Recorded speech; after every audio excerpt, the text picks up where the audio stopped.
नमस्कार मित्रांनो, मी सिद्धार्थ आपल्यासाठी घेऊन येते ऑपरेटिंग सिस्टीम या विषयामधले डेडलॉक या कन्सेप्टवरचे 50 MCQ. तर आजच्या लेक्चरचा जो अजेंडा आहे तो पाहणार आहोत आपण. थेरीमध्ये आपण घेणार आहोत system model, basic concept of deadlock, deadlock condition, deadlock handling, prevention scheme आणि MCQमध्ये घेणार आहोत आपण डेडलॉकवरचे बेसिक MCQ, प्रिव्हेन्शन, एव्हिडन्स आणि त्यानंतर डेडलॉक डिटेक्शन अँड रिकव्हरीवरचे आपण सर्व MCQ पाहणार आहोत. तर आपण पाहणार आहोत सिस्टीम मॉडेल काय असतं ऑपरेटिंग सिस्टीममध्ये. Process in operating system use to different resource and use resource in the following way. First आहे रिक्वेस्ट रिसोर्स, सेकंड आहे यूज रिसोर्स आणि थर्ड आहे रिलीज रिसोर्स.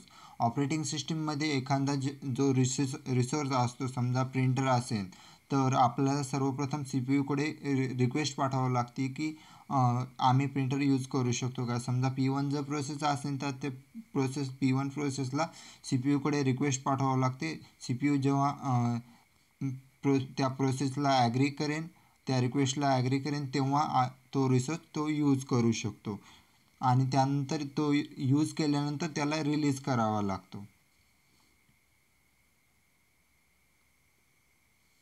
तर आपण डेडलॉक पाहणार आहोत. Deadlock is the situation where set of process are blocked because each process holding a resource and waiting to another resource acquire by some other process. आणि दुसरी definition आहे याची, two or more process going in waiting state is wait become infinite, those condition wait is called deadlock. तर आपण या डेफिनेशनला diagram through समजून घेणार आहोत. तर ही डेडलॉकचे डायग्राम आहेत. इथे पाहू शकता आपण प्रोसेस P1 आणि P2 आहेत. P1कडे जो की आहे, आपण पाहतो की P1 हे P2कडे वेटिंगसाठी आहे. P2कडे त्याने त्या P2 रिसोर्सला त्याने रिक्वेस्ट पाठवलेली आहे आणि प्रोसेस P1ला रिसोर्स 1 हा असाइन झालेला आहे आणि प्रोसेस P2ला रिसोर्स 2 हा असाइन झालेला आहे आणि त्याने रिसोर्स R1ला रिक्वेस्ट पाठवलेली आहे. तर अशा प्रकारे इथे डेडलॉक ऑकर झालेला आहे. इथे आपण पाहू शकता P1ला जे की R1 हा रिसोर्स अलोकेटेड झालेला आहे आणि P2ला R2 हा रिसोर्स अलोकेटेड झालेला आहे आणि दुसऱ्या रिसोर्ससाठी त्यांनी रिक्वेस्ट पाठवलेली आहे. तर आपण पाहणार आहोत की डेडलॉकचा आणखी एक आपण एक्झाम्पल पाहणार आहोत.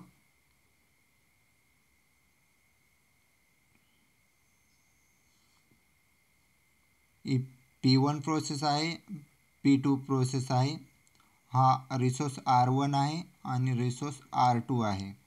P1 प्रोसेसला R1 हा असाइन झालेला आहे आणि P2ला R2 हा असाइन झालेला आहे. परंतु P1 या प्रोसेसला एक्झिक्यूट होण्यासाठी दोन रिसोर्सची गरज आहे. तर P1कडे ऑलरेडी R1 हा रिसोर्स ऑलरेडी होल्ड करून ठेवलेला आहे P1ने आणि P2ने R2 हा रिसोर्स होल्ड करून ठेवलेला आहे.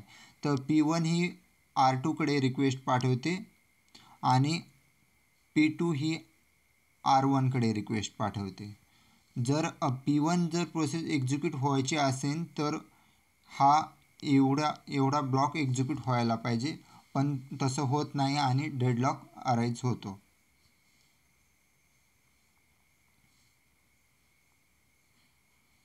तर डेडलॉक जर व्हायचा असेल तर या 4 कंडिशन नेसेसरी असतात.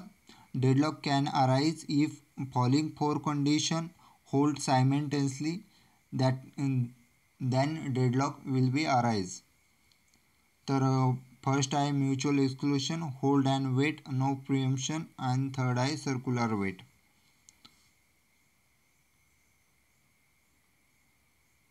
तर फर्स्ट आहे mutual exclusion. One or more than one resource are non shareable. Only one process can use at a time. यामध्ये आपण पाहू शकतो की प्रिंटर ॲट अ टाईम एकच रिक्वेस्ट ॲक्सेप्ट करू शकतो, किंवा आपण असं कधी पाहिलेलं नाही की प्रिंटरने एका टाईमला 2 प्रिंट काढल्यात. तर यामध्ये असं सांगितलेलं आहे की एक जो तुमचा रिसोर्स असतो तो नॉन शेअरेबल मोडमध्ये असतो, म्हणजे त्याची आपल्याकडे एकच कॉपी असते असं असतं. आणि त्यामध्ये आपण जर एखादं रिअल टाईम जर एक्झाम्पल घ्यायचं झालं, जर समजा आपण एखाद्या पार्टीमध्ये गेलो आणि आपल्याला सूप प्यायचं असेल, तर आपल्याकडे फक्त बाऊल आहे ना आणि आपल्या मित्राकडे स्पून आहे, तर आपल्याला सूप पिता येत नाही. तर जेणेकरून आपल्याकडे बाऊल पण पाहिजे आणि स्पून पण पाहिजे, तेव्हाच आपण सूप पिऊ शकतो, किंवा आपण दोघंही एका चमच्यातून सूप पिऊ शकत नाही. तर एका ॲट अ टाईम फक्त एकच प्रोसेस एक्झिक्यूट होऊ शकते. तर अशा प्रकारे म्युच्युअल एक्सक्लुजन होते, जे की आपण पाहू शकतो प्रिंटरचं एक्झाम्पल. प्रिंटरमध्ये एका वेळी एकच प्रिंट काढले जाऊ शकते, एका वेळी 2 प्रिंट कधीही निघू शकत नाही. त्यानंतर आहे होल्ड अँड वेट. समजा आपण पाहिलेलं आहे की प्रोसेस P1 आहे. P1ने मागे एक्झाम्पल पाहिलेलं आपण परत ते एक्झाम्पल घेऊ. P1 आहे आणि हा P2 आहे. हा R1 रिसोर्स R1 आहे, रिसोर्स R2 आहे. P1ने R1ला होल्ड करून ठेवलेला आहे आणि P2ने R2ला होल्ड करून ठेवलेला आहे. R1 हा रिसोर्स 1 आहे, R2 हा रिसोर्स 2 आहे. P1ला एक्झिक्यूट होण्यासाठी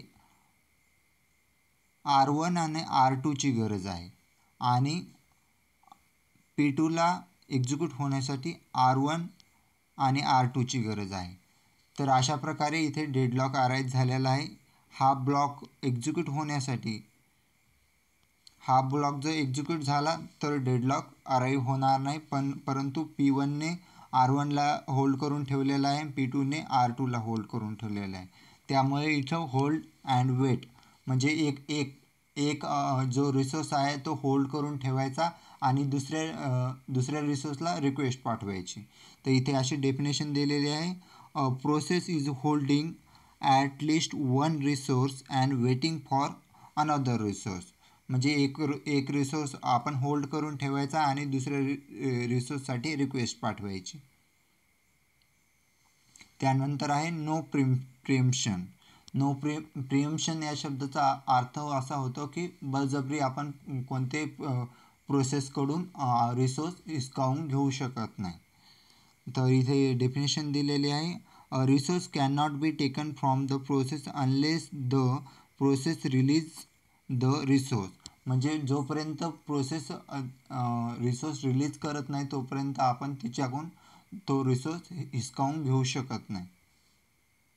जे की आपण रिअल टाईम एक्झाम्पल पाहिलेलं आहे. पार्टीमध्ये जेव्हा आपण जातो, आपल्या मित्राकडे स्पून आहे आणि आपल्याकडे बाऊल आहे, तर आपण त्याला धक्का देऊन त्याच्याजवळचा स्पून घेऊ शकत नाही, जे की अशा प्रकारचं प्रिएम्पशन करू शकत नाही, ऑकर होत. त्यानंतर आहे सर्क्युलर वेट. सर्क्युलर वेटची डेफिनेशन पाहून घेऊ आपण. A set of process are waiting for each other of circular form. यामध्ये आपण पाहू का P1 ही रिसोर्ससाठी इथे सर्व P1 दिलेले आहेत. तर ही प्रोसेस आहे P2 आहे आणि ही प्रोसेस आहे P3 आहे. तर यामध्ये P1 हा रिसोर्ससाठी P2वर डिपेंड आहे, P2 हा रिसोर्ससाठी P3वर डिपेंड आहे आणि P3 हा डिपेंड आहे P1वर. तर या प्रकारे असं सर्क्युलर सायकल फॉर्म होते. यामध्ये डेडलॉक अराईज होत असतो. तर आता आपण पाहणार होतो डेडलॉक हँडल कसा करायचा, डेडलॉक हँडलिंग कशी होते ते पाहणार आहोत. तर डेडलॉक हँडलिंगमध्ये महत्त्वाचे जे 4 पॉईंट असतात: prevention, avoidance, detection recovery, ignorance. तर प्रिव्हेन्शनमध्ये आपण पाहणार आहोत. तर सर्वप्रथम त्याची डेफिनेशन पाहून घेऊ आपण. Means design such a system which violate at least one condition of deadlock and ensure the dependence from deadlock. तर यामध्ये आपण पाहतो की डेडलॉकमधली एक कंडिशन व्हायलेट करत असतो हा प्रिव्हेन्शन. एक कंडिशन म्हणजे कोणती, त्यामध्ये एक तर mutual exclusion, hold and wait, circular wait किंवा नो प्रिव्हेन्शन यापैकी कोणतीही एक जी की व्हायलेट करून हा प्रिव्हेन्शन चांगले सिस्टीम बिल्ड करत असतो. तर आपण रिअल टाईम जर एक्झाम्पल जर घ्यायचं झालं प्रिव्हेन्शनचं, तर जे की टॉपचे मुलं असतात क्लासमध्ये, नेहमी एका नंबरला येणारी जे मुलं असतात, ते कॉलेज चालू झाल्यापासून पहिल्या दिवसापासून ते अभ्यासाला सुरुवात करतात. रोजच्या रोज नोट्स काढणे, सर्व रोजच्या रोज कामं करणे. त्यांना फेल होण्याची किंवा फेल होणे किंवा बॅकलॉग लागणे, त्यांच्या डिक्शनरीमध्ये असा शब्दच नसतो, जे की आपण प्रिव्हेन्शनचं एक्झाम्पल म्हणू शकतो. त्यानंतर आहे अवॉइडन्स.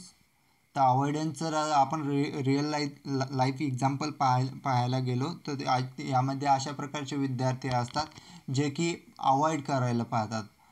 काठावरील जरी पास झालो तरी ठीक आहे, बॅकलॉग लागला नाही पाहिजे फक्त, अशा प्रकारचा जो सिनॅरिओ ठेवून जो विद्यार्थी अभ्यास करत असतात, त्या प्रकारचे विद्यार्थी अवॉइडन्समध्ये येतात. तर आपण रिअल कॉन्सेप्टकडे पाहूया. System maintain the set of data using which taken the decision whether to ensure in new request or not to be safe mode. म्हणजे यामध्ये अशा प्रकारचा जो डेटा मेंटेन केला जातो की जो की डेडलॉक लागला नाही पाहिजे, किमान काठावरून तरी डेडलॉक लागला नाही पाहिजे, अशा प्रकारचा विचार केला जातो.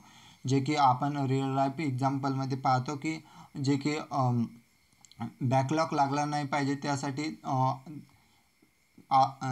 ज्या काही नोट्स गिट सर्व व्यवस्थित तयार करून ठेवतात आणि काठावर का होईना, वन नाईट फाईटमध्ये का होईना, विषय बॅकलॉग लागू देत नाहीत विद्यार्थी. अशा प्रकारचा अवॉइडन्स हा होत असतो. त्यानंतर आहे डिटेक्शन अँड रिकव्हरी. यामध्ये आपण पाहतो की रिअल लाईफ एक्झाम्पलमध्ये जर पाहिलं तर यामध्ये अशा प्रकारचे विद्यार्थी असतात की जे की बॅकलॉग लागेल म्हणून असा विचार करत नाहीत ते, परंतु रिअल लाईफ जेव्हा एक्झाममध्ये जातात, क्वेश्चन पेपर पाहतात, लाईव्ह क्वेश्चन पाहतात, तेव्हा त्यांना वाटतं की अभ्यास करायला पाहिजेत होता, कारण की क्वेश्चन हार्ड आलेले आहेत. आणि मग जेव्हा फेल होतात तेव्हा रिकव्हरीसाठी बॅकलॉगची जे पेपर देतात त्याला आपण रिकव्हरी म्हणतो. तर कॉन्सेप्टकडे पाहूया आपण. Here wait for the deadlock, म्हणजे इकडे डेडलॉक ऑकर होण्याची वाट पाहिली जाते. जेव्हा डेडलॉक ऑकर होईल तेव्हा आपण पाहू, आणि जेव्हा डेडलॉक ऑकर झाला तेव्हा डिफरंट जे अल्गोरिदम्स आहेत त्यानुसार हा डेडलॉक सॉल्व केला जातो. त्यानंतर आहे इग्नोरन्स ऑन ऑस्ट्रिक अल्गोरिदम. इग्नोरन्समध्ये ऑस्ट्रिक अल्गोरिदम हा यूज होत असतो. तर यामध्ये deadlock does not exist only. तर इग्नोरन्स म्हणजे यामध्ये ऑलरेडी डेडलॉक लागलेला असतो, तरी पण सिस्टीम याला इग्नोर करत असते. जे की आपण पाहतो की युनिक्स ऑपरेटिंग सिस्टीम आणि विंडोज ऑपरेटिंग सिस्टीमसुद्धा या स्ट्रॅटेजीला फॉलो करते की यामध्ये डेडलॉक लागला तरी ते लक्ष देत नाहीत किंवा लागला तरी त्या गोष्टीकडे लक्ष देत नाहीत. त्यानंतर आपण पाहणार आहोत प्रिव्हेन्शन स्कीम्स. प्रिव्हेन्शन स्कीममध्ये पाहणार आहोत आपण. नोटमध्ये दिलेलं आहे mutual exclusion can not be volatile in any system to prevent the deadlock. म्हणजे डेडलॉकला अवॉइड करण्यासाठी म्युच्युअल एक्सक्लुशन हे अवॉइड केले जाऊ शकत नाही, कारण की म्युच्युअल एक्सक्लुजन जे आहे ते हार्डवेअर रिलेटेड असते, त्यामुळे ते आपण अवॉइड करू शकत नाही. आणि प्रिव्हेन्शन म्हणजे डेडलॉक लागू नाही यासाठी जे प्रयत्न केले जातात त्याला आपण प्रिव्हेन्शन असे म्हणतो. तर यामध्ये 3 पॉईंट आहेत, कारण की 4 पॉईंट असते पण म्युच्युअल एक्सक्लुजन आहे ते जर ते हार्डवेअर रिलेटेड असल्यामुळे ते यामध्ये येत नाही. तर आपल्याकडे उरतात फक्त किती 3 पॉईंट, जे की 3 पॉईंटमध्ये आपण डेडलॉक अवॉइड करू शकतो. या 3 पॉईंटमध्ये आपण डेडलॉक इंडिपेंडेंट होऊ शकतो. या 3 पॉईंटमध्ये जर डेडलॉक इंडिपेंडेंट व्हायचं असलं अशा प्रकारची आपण सिस्टीम बिल्ड करू शकतो. तो फर्स्ट आहे hold and wait, no prevention, आणि थर्ड आहे सर्क्युलर वेट. तर एक एक आपण पाहणार आहोत. यानंतर आहे prevention by vaulting hold and wait. तर यामध्ये एक कन्झर्वेटिव्ह अप्रोच, या डू नॉट होल्ड, आणि थर्ड आहे वेट टाईम आउट. तर यामध्ये आपण अजून डिस्क्रिप्टमध्ये जाऊन पाहणार आहोत कन्झर्वेटिव्ह अप्रोच. तर यामध्ये आपण डेफिनेशन पाहणार आहोत. Process is allowed to start execution only when it has acquired all resource it require. म्हणजे यामध्ये आपण पाहू शकता की प्रोसेस P1 असेल, P1ला जेवढे रिसोर्स लागत असतात तेवढे रिसोर्स त्यांच्याकडे अवेलेबल असेल तेव्हाच ती एक्झिक्युशनला जाईल, नाहीतर ती एक्झिक्युशनला जाणार नाही. यामध्ये कन्झर्वेटिव्ह अप्रोचमध्ये एवढंच सांगितलं जातं की प्रोसेसला जेवढे एक्झिक्युशनसाठी रिसोर्स लागणार आहेत तेवढे रिसोर्स जर अवेलेबल असतील तेव्हाच ती CPU कडे एक्झिक्युशनला जाईल, किंवा अन्यथा ती CPU कडे एक्झिक्युशनला जाणार नाही. जे आपण पाहिलं आहे की P1 आणि P2 जे की R1 आणि R2 रिसोर्ससाठी डिमांड करतात, त्यांना जर P1 आणि P2 या दोन्ही जर रिसोर्स जर भेटत नसेल तर ते CPU कडे जाणार नाहीत, किंवा एक जी रिसोर्स घेऊन CPU कडे जाऊ शकत नाही. यामध्ये बोथ ऑफ जे काय लागणारे रिसोर्स आहेत ते कम्प्लिटली असतील तेव्हाच ते एक्झिक्युशनसाठी जातील. तर यामध्ये आहे लेस इफिशियन्सी आहे, इझी डिझाईन, आपण हे प्रॅक्टिकली इम्प्लिमेंट करू शकत नाहीत, आणि यामधून आपण डेडलॉक इंडिपेंडन्स घेऊ शकतो. त्यानंतर आहे डू नॉट होल्ड. तर याची डेफिनेशन आहे process will acquire resource request currently, but before making any request fresh request it must be release currently acquired resource. म्हणजे आपण जर दुसऱ्या ॲडिशनल रिसोर्सला जर रिक्वेस्ट करत असाल तर आपल्याकडे जो आपल्याकडे जो सध्या होल्ड केलेला रिसोर्स आहे तो आपल्याला रिलीज करावा लागेल, तेव्हा आपण नवीन रिसोर्सला अडॅप्ट करू शकतो. म्हणजे जो आपण सर्वप्रथम जो रिसोर्स घेतलेला आहे तो आपल्याला सोडवून द्यावा लागेल आणि नवीन रिसोर्स घ्यावा लागेल. तर यामध्ये आपण इम्प्लिमेंट करू शकतो, आणि इफिशियन्सीसुद्धा आहे, आणि CPUची स्पीडसुद्धा यामध्ये वाढली जाऊ शकते. समजा आपण याचं जर एक्झाम्पल पाहायचं गेलं,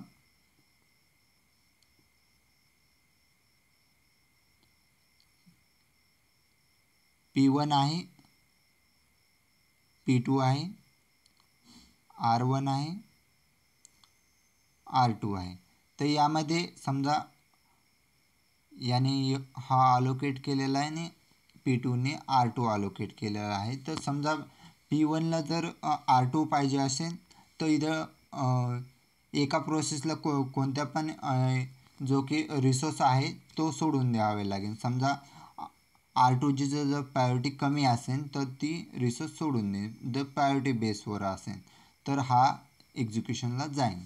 अशा प्रकारे डू नॉट होल्ड कन्सेप्ट काम करते. त्यानंतर आहे वेट टाईम आउट.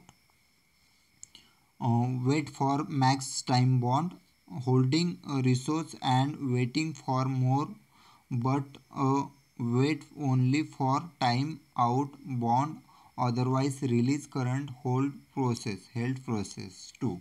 म्हणजे यामध्ये आहे की जे की आपण प्रोसेस होल्ड करून ठेवतो आणि दुसऱ्या प्रोसेसकडे रिक्वेस्ट करतो. समजा एक प्रोसेस आपण होल्ड करून ठेवलेली आहे आणि ॲडिशनल रिसोर्ससाठी आणखी रिक्वेस्ट करत आहोत, तर जे की जो पहिला आपण जी होल्ड करून ठेवलेली रिक्वेस्ट आहे तिला आता टाईम लागणार आहे, की जे की आपण जास्त वेळ तिला होल्ड करू शकणार नाहीत.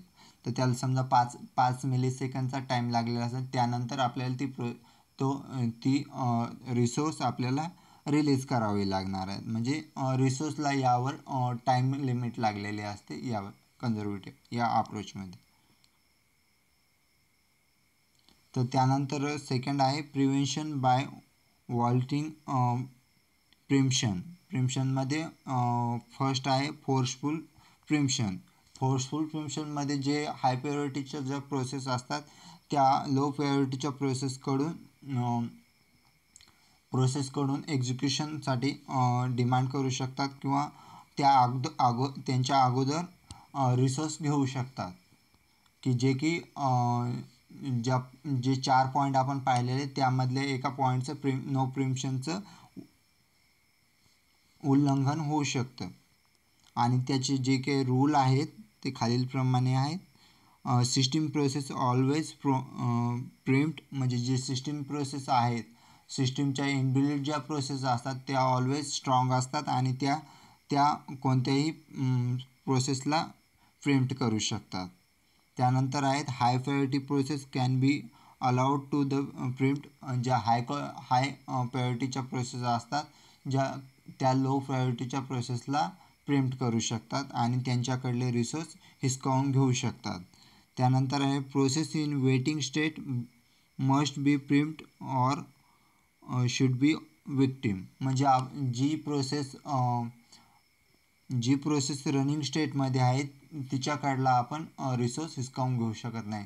समजा रिअल लाईफ एक्झाम्पलमध्ये जर पाहिलं तर आपण मागे एक एक्झाम्पल पाहिलं होतं सूप आणि बाऊलचं. समजा आपला कोणता एखादा मित्राकडे सूप आणि बाऊल दोन्ही पण आहे, तर आपल्याकडे स्पून नाही आहे, तर आपण त्याच्याकडून हिसकावून घेऊ शकत नाही तो स्पून. अशा प्रकारचं जे की रनिंग स्टेटमध्ये असणारे प्रोसेसकडून आपण रिसोर्स हिसकावून घेऊ शकत नाही. तर खाली दिलेलं आहे know the process is running state, म्हणजे रनिंग स्टेटमधल्या प्रोसेसचा आपण रिसोर्स हिसकावून घेऊ शकत नाही. वॉल्टिंग सर्क्युलर वेटचं जे उल्लंघन जे आहे ते कशा प्रकारे होतं. Requesting order of all process in Q must be same.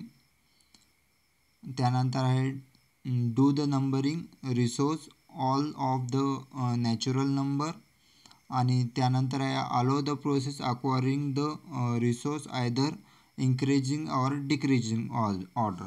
तर यामध्ये आपण जो रिसोर्सला आहे ती नंबरिंग करू शकतो, जे की आपण नॅचरल नंबर वापरू शकतो. यामध्ये नॅचरल नंबर वापरून त्या रिसोर्सला नंबरिंग देऊन किंवा इन्क्रीजिंग किंवा डिक्रीजिंग नंबरिंग देऊन रिसोर्स अलोकेशन करू शकतो. समजा रिसोर्स 1ला 1 दिलं, रिसोर्स 1 आहे तर याला नंबरिंग 1 दिला. रिसोर्स 2 आहे तर याला 11 दिलं. रिसोर्स 3 आहे त्याला आपण 21 दिला. तर अशा प्रकारची असेंडिंग किंवा डिसेंडिंग ऑर्डर करून आपण या सर्क्युलर वेटचा की जो व्हायलेशन आपण करू शकतो. त्यानंतर आहे डेडलॉकचे बेसिक क्वेश्चन. यापुढे आपण डेडलॉकचे बेसिक क्वेश्चन पाहणार आहोत. तर फर्स्ट क्वेश्चन आहे what is a reusable resource. तर यामध्ये फर्स्ट आन्सर करेक्ट आहे. That can be used by one process at a time and it is not duplicated by that use. त्यानंतर आहे which of the following condition is required for a deadlock to be possible. Deadlock arise होण्यासाठी कोणकोणत्या condition गरजेच्या आहेत. तर first आहे mutual exclusion. Second आहे a process may B hold allocation resource while a waiting assigning of another resource. म्हणजे एक process hold करून ठेवणे आणि दुसरे ॲडिशनल एखाद्या प्रोसेसने एखादा रिसोर्स होल्ड करून ठेवणे आणि दुसऱ्या रिसोर्ससाठी ॲडिशनल रिसोर्ससाठी रिक्वेस्ट पाठवणे. आणि त्यानंतर आहे no resource can be flexible remove from process holding it. तर ऑप्शन डी हा अगदी करेक्ट आहे. सर्व ए बी सी सर्व हे करेक्ट आहे. त्यानंतर आहे a system is in safe state if. System ही सेफ स्टेटमध्ये केव्हा असते.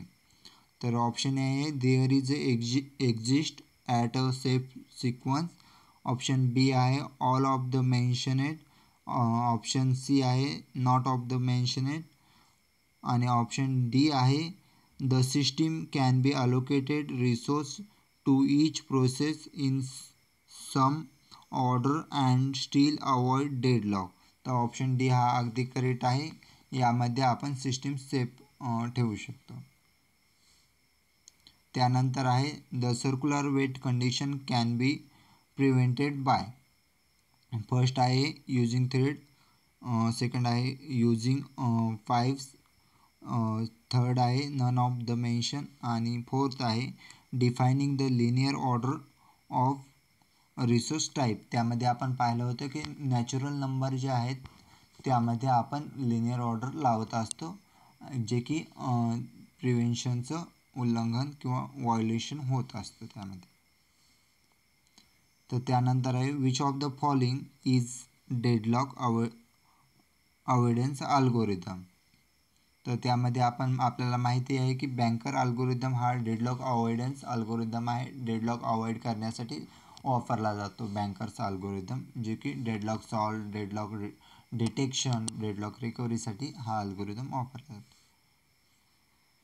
त्यानंतर आहे what is the drawback of what is the drawback of banker algorithm. Banker अल्गोरिदमचा ड्रॉबॅक काय आहे, डिसॲडव्हान्टेजेस काय आहे.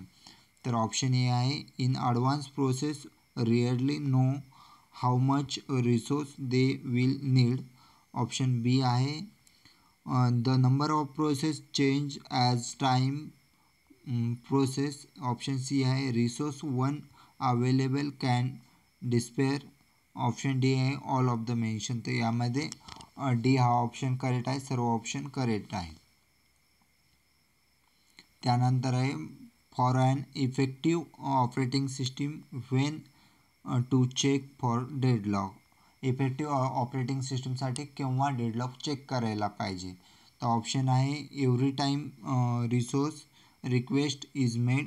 प्रत्येक वेळेस रिसोर्सकडे रिक्वेस्ट पाठवल्यावर. At a fix time interval, कोणत्या मर्यादित वेळेनंतर. त्यानंतर आहे every time resource requesting made at fix time interval. तर ऑप्शन सी हा अगदी करेक्ट आहे यामध्ये. त्यानंतर आहे a problem encountered in multitasking when a process is predictably defined necessary resource is called. तर त्यामध्ये आहे डेडलॉक, इन्व्हर्शन, स्टार्वेशन आणि एजिंग.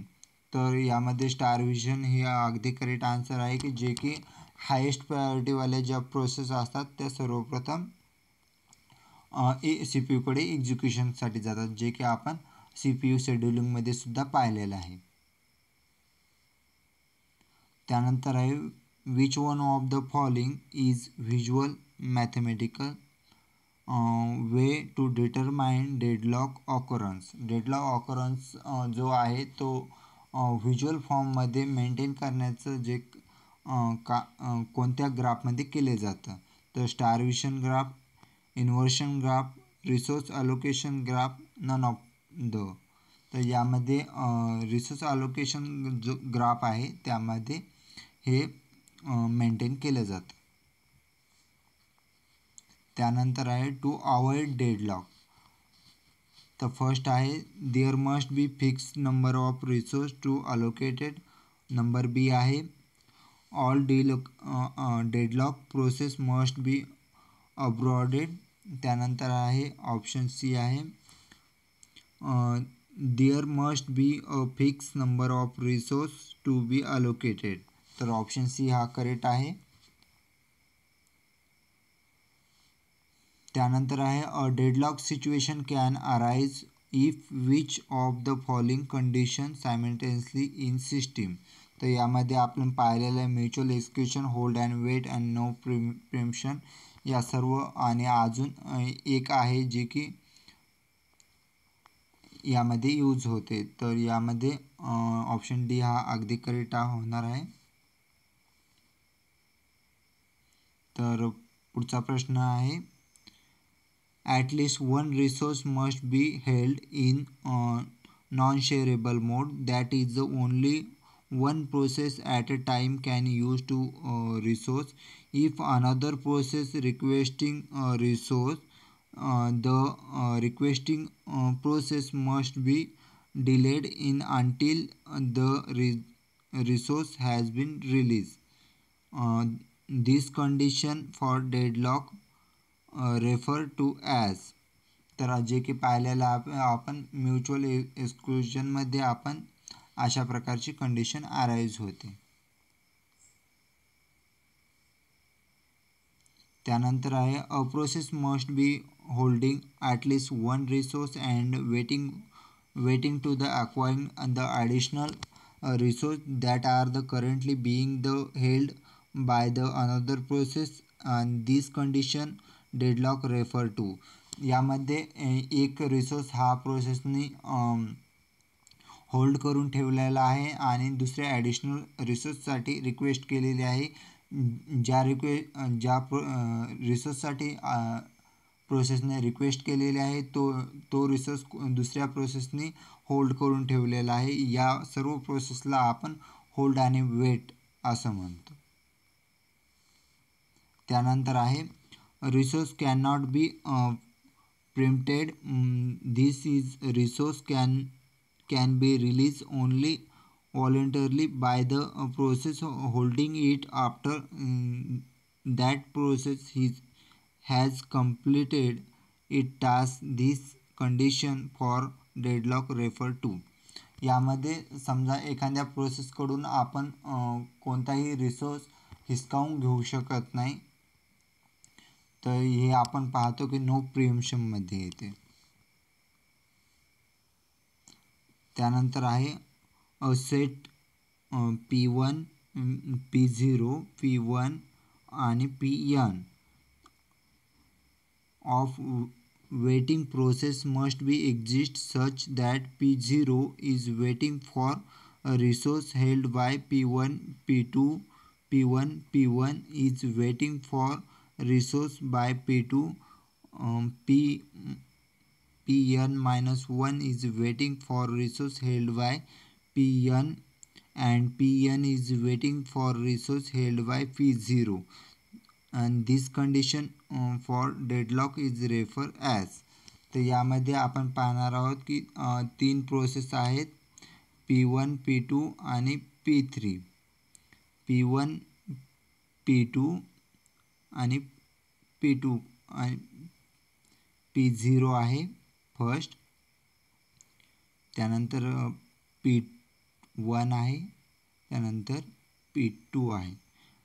P1 हा Pकडे रिसोर्ससाठी रिक्वेस्ट पाठवतो. P1 हा P2कडे रिक्वेस्ट पाठवतो रिसोर्ससाठी. P2 हा P0कडे रिक्वेस्ट पाठवतो रिसोर्ससाठी. अशा प्रकारची सर्क्युलर फॉर्मची सायकल इथे होते. त्यामुळे ऑप्शन सी हा करेक्ट होतो, जे की आन्सर आहे क्वेश्चन.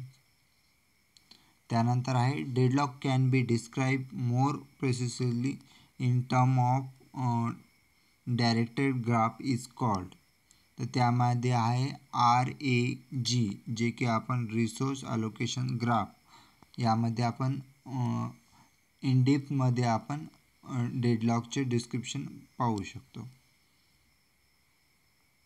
त्यानंतर आहे which of the following statement true dealing with a deadlock problem. First आहे we can use protocol to prevent or avoid deadlock, ensure that the system will be never enter enter deadlock state. त्यानंतर second आहे we can allow the system to enter into deadlock state and detect in and recover it. Option A आणि B हे दोन्ही पण correct आहेत. त्यानंतर option C आहे we can ignore the problem altogether and printed that a deadlock never occur in the system. तर first, second आणि third तिन्ही पण स्टेटमेंट अगदी करेक्ट आहेत, त्यामुळे ऑप्शन सी हा करेक्ट होतो. त्यानंतर आहे to ensure that deadlock never occur the system can be use. तर यामध्ये ऑप्शन फर्स्ट आहे deadlock prevention scheme, option B आहे deadlock avoidance scheme, option C आहे डेडलॉक डिटेक्शन स्कीम, त्यानंतर आहे डेडलॉक रिकव्हरी स्कीम. तर यामध्ये ऑप्शन ए हा अगदी करेक्ट आहे, फर्स्ट आणि सेकंड, जे की deadlock prevention scheme, deadlock avoidance स्कीममध्ये होते. तर आपण पाहणार आहोत आता डेडलॉक प्रिव्हेन्शनवरचे स्पेसिफिक प्रश्न. तर त्यानंतर आहे the number of resource requesting by a process. तर फर्स्ट आहे must not executed the total number of resource is available in system. Option B आहे must always be less than total number of resource available in system. Option C आहे exchange the total number of resource available in system. त्यानंतर आहे must always be equal to the total number of resource available in the system. तर option A हा अगदी correct आहे यामध्ये. त्यानंतर आहे the request and release of resource are. तर रिक्वेस्ट आणि रिलीज जे की आपण सिस्टीम मॉडेलमध्ये पाहिलेलं आहे, कोणत्याही रिसोर्सला आपण सर्वप्रथम रिक्वेस्ट पाठवतो, त्यानंतर त्याला यूज करतो, त्यानंतर त्याला रिलीज करावं लागतं. ह्या तीन गोष्टी महत्त्वाच्या असतात सिस्टीम मॉडेलमध्ये, जे की आपण स्टार्टिंगलाच पाहिलेलं आहे. कोणत्याही रिसोर्सला सर्वप्रथम आपण रिक्वेस्ट पाठवली जाते, त्यानंतर त्या रिसोर्सला यूज केलं जातं आणि यूज केल्यानंतर तो रिसोर्स हा रिलीज केला जातो. या सर्वाला आपण सिस्टीम कॉल असं म्हणतो. त्यानंतर आहे what is a multi threaded programs. तर ऑप्शन बी हा अगदी करेक्ट आहे, मोर प्रोन टू डेडलॉक. त्यानंतर आहे for deadlock arise which of the following condition must be simultaneously. तर आपण सर्वप्रथमच पाहिलेलं आहे mutual exclusion, no preemption, on hold and wait या ज्या कंडिशन आहेत त्या डेडलॉक या सर्व डेडलॉक्सच्या कंडिशन आहेत. या जर सर्व एका वेळी जर अराइज आल्या तर डेडलॉक हा सिस्टीममध्ये ऑकर होतो. त्यानंतर आहे for a mutual exclusion prevail in the system. तर ऑप्शन ए आहे at least one resource must be held by non shareable mode. तर आपण पाहिलेलं आहे की नॉन शेअरेबल मोडचा जो शब्द आला की असं समजून घ्यायचं म्युच्युअल एक्सक्ल्युशनचा आन्सर आहे. तर आन्सर ए हा अगदी करेक्ट आहे. त्यानंतर आहे for hold and wait condition prevail. तर यामध्ये आपल्याला माहिती आहे की एक रिसोर्स होल्ड करून ठेवायचा आणि ॲडिशनल रिसोर्ससाठी रिक्वेस्ट करायची, अशी प्रोसेसची या स्ट्रॅटेजी असते. समजा P1 प्रोसेस एक प्रोसेस होल्ड करून ठेवते आणि ॲडिशनल रिसोर्ससाठी रिक्वेस्ट करते. तर यामध्ये आन्सर ए आहे अगदी करेक्ट आहे. Process must be can not holding resource but waiting for to the period and then requesting to acquire it. Deadlock prevention is set of method. तर यामध्ये आहे to ensure that at least one of the necessary condition can not be hold. तर option A हा अगदी correct आहे यामध्ये. त्यानंतर आहे for non shareable resource like printer mutual exclusion. तर त्यामध्ये आहे ऑप्शन ए हा अगदी करेक्ट आहे, मस्ट एक्झिस्ट. त्यानंतर आहे फॉर शेअरेबल रिसोर्स म्युच्युअल एक्सक्ल्युजन. तर ऑप्शन बी हा अगदी करेक्ट आहे, इज नॉट रिक्वायर्ड. त्यानंतर आपण पाहणार आहोत डेडलॉक अवॉइडन्सवरचे प्रश्न.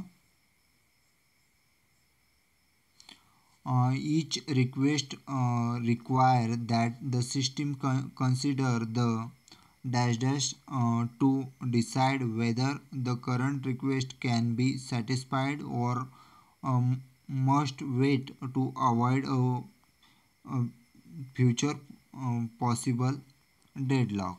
तर यामध्ये रिसोर्स करंटली अवेलेबल ह्या आन्सर बी हा अगदी करेक्ट आहे. त्यानंतर आहे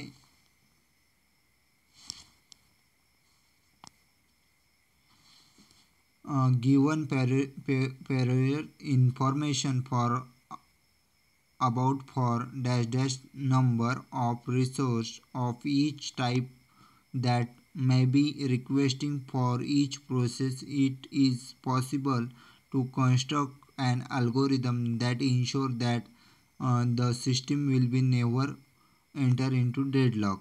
तर यामध्ये मॅक्झिमम हे फिलिंग द बँक असणार, मॅक्झिमम नंबर ऑफ रिसोर्स जर असतील तर सिस्टीम कधीही तुमची डेडलॉकमध्ये जाणार नाही. त्यानंतर आहे a deadlock avoidance algorithm dynamically examines the dash dash to ensure that circular wait condition can be never arise. तर resource allocation state to ensure that circular wait. तर ऑप्शन बी हा अगदी करेक्ट आहे. याचं एक्सप्लेनेशन आहे, resource allocation state are use to maintain the availability of the already and currently available to resource. त्यानंतर आहे a state is safe if dash dash. तर option B हा अगदी करेक्ट आहे, the system can allocate resource to each process in some order of still avoid a deadlock. त्यानंतर आहे a system is in safe state only if there exists a safe sequence. जर असेल तर system ही safe मोडमध्ये असते. त्यानंतर आहे unsafe all unsafe state are non डेडलॉकमध्ये असतात. जे की अनसेफ स्टेट जे असतात ते नॉन डेडलॉकमध्ये येतात. त्यानंतर आहे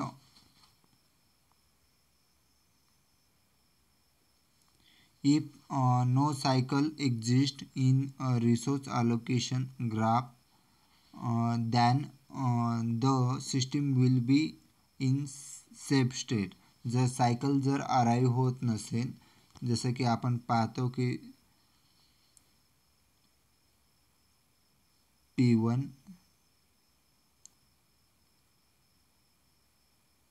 P2 R1 R2 या प्रकारची जी सायकल अराईज होत असते, अशा प्रकारची जर सायकल अराईज जर झाली नाही तर डेडलॉक हा होत नाही.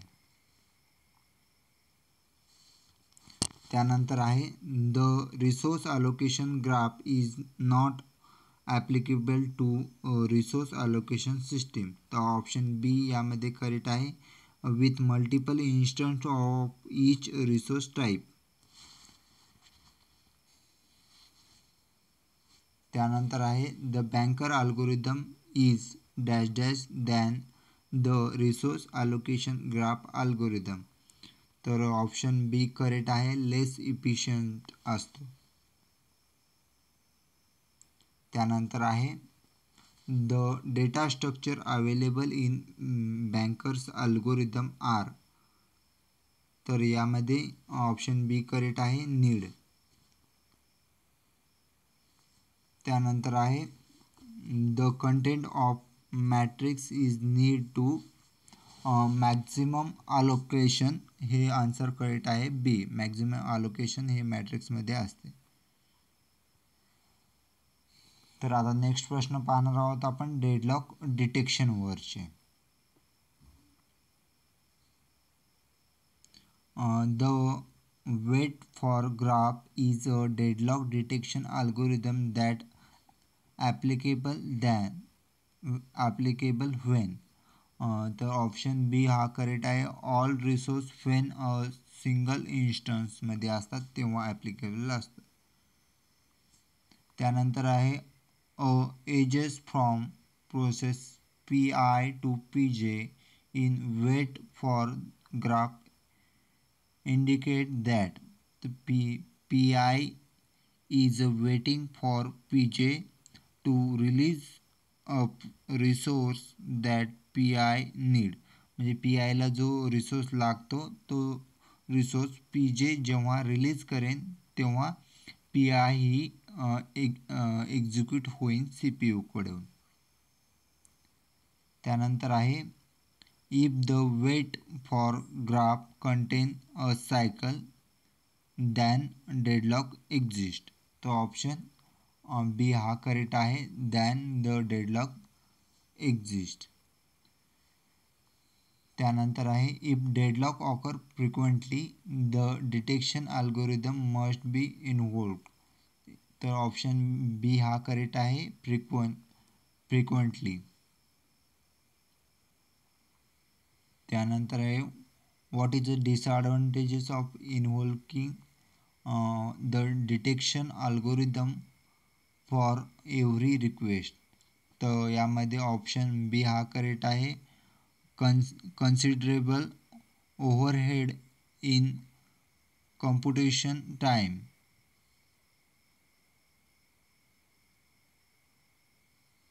त्यानंतर आहे a deadlock eventually stifle system throughput and will be causes the CPU utilization. तर ऑप्शन बी हा करेक्ट आहे. ड्रॉप. त्यानंतर आहे a deadlock eventually stifle.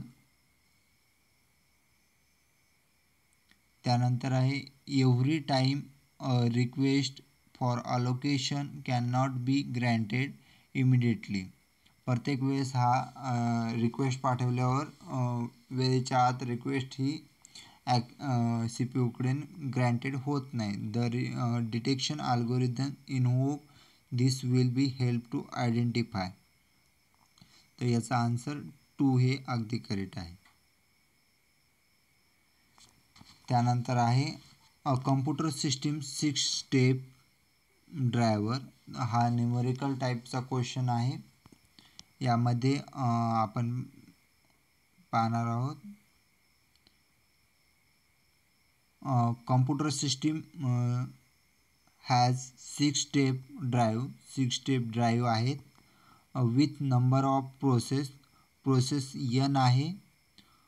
Computing for them each process may be 3 tape.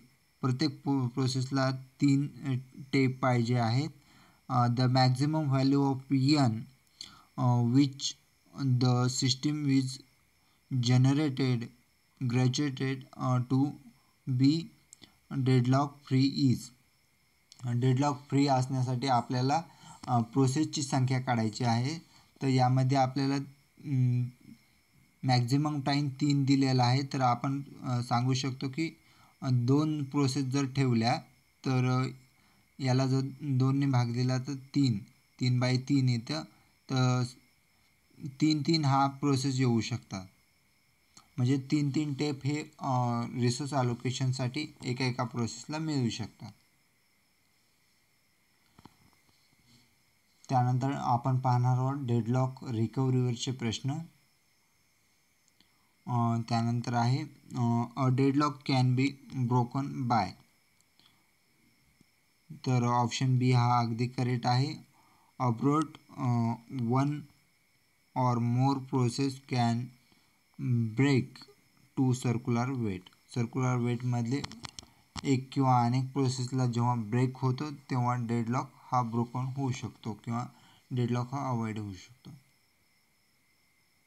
त्यानंतर आहे the two type of uploading process and eliminating deadlock are. तर option B हा correct आहे. Upload one process at a time until the deadlock cycle is eliminated.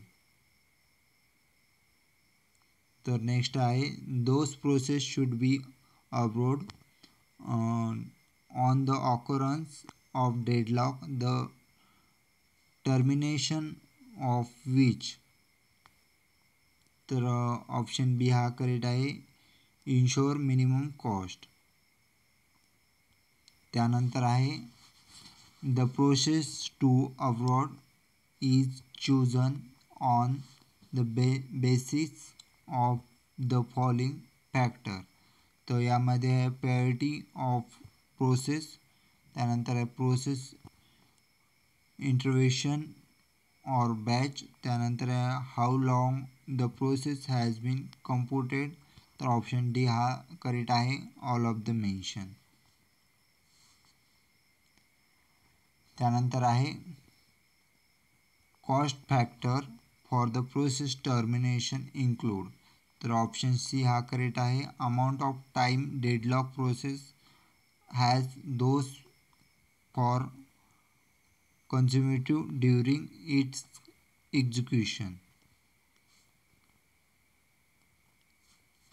त्यानंतर आहे if we preempt resource from प्रोसेसकडून जेव्हा आपण एखादा रिसोर्स प्रिम्प्ट करतो, हिसकावून घेतो, the process can not be continue with normal execution and it must be. तर ऑप्शन सी हा करेक्ट आहे. Amount of time deadlock process has been those consumed during it execution.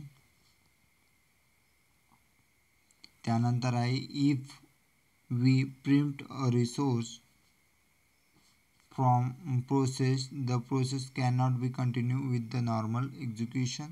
त्याचं आहे रोल बॅक. त्यानंतर आहे to dash dash to safe state the system need keep more information about the state of the process. तर यामध्ये option B हा correct आहे. Roll back the process. त्यानंतर आहे if the resource are always preempted from the same process is dash dash can occur. तर याचा answer आहे स्टारव्हेशन. जे की आपण पाहतो की स्टारव्हेशनमध्ये ज्या प्रोसेसला हायेस्ट प्रायोरिटी आहे ती सर्वप्रथम सी पी यूकडे एक्झिक्युशनसाठी जाते आणि ज्या प्रोसेसची प्रायोरिटी कमी आहे त्या प्रोसेस इनफायनाईट वेटिंग स्टेटमध्ये असतात. समजा एखाद्या प्रोसेसची प्रायोरिटी जर कमी असेल, लोएस्ट प्रायोरिटी असेल, तर ती प्रोसेस इनफायनाईट स्टेटसाठी ब्लॉकिंगमध्ये जाते किंवा वेटिंग स्टेटमध्ये राहते. आणि स्टारव्हेशनचं जर प्रॉब्लेमचं ओव्हरकम करण्यासाठी जो स्टारव्हेशन प्रॉब्लेमचं ओव्हरकम करण्यासाठी एजिंगचा यूज होतो, जे की आपण ते खालचा ऑप्शन आहे एजिंग. त्यानंतर आहे what is the solution of starvation. तर ऑप्शन बी हा करेक्ट आहे. आताच पाहिलेला आपण एजिंगचा. The number of rollback must be included in the cost factor. त्यानंतर आहे which of the following is a option of breaking a deadlock. तर यामध्ये आहे ऑप्शन डी हा अगदी करेक्ट आहे. ए बी सी हे सर्व ऑप्शन करेक्ट आहेत.